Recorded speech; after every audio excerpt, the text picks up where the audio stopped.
Welcome back to the channel. If you want to let people reply to your Instagram story and engage with your followers, you're in the right place. Today, I'll show you the updated steps to allow people to reply to your Instagram story so you can start more conversations and interactions.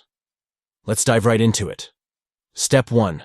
First, open the Instagram app on your Android device. Make sure you're signed into your account. Step 2.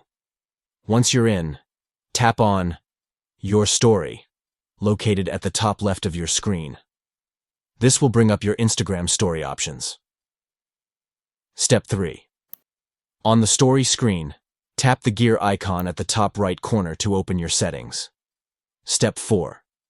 Next, tap on Story under the Settings menu. This is where you can adjust various options for your Instagram story, including who can reply to it. Step 5. Scroll down to the Replying section.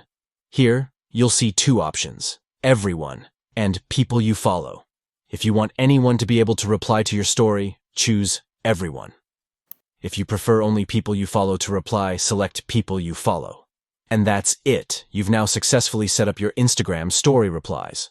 By allowing replies, you'll be able to engage more with your followers and start conversations with those who comment on your stories. Thanks for watching. If you found this tutorial helpful, don't forget to hit that like button and subscribe to the channel for more Instagram tips and tricks. See you in the next video.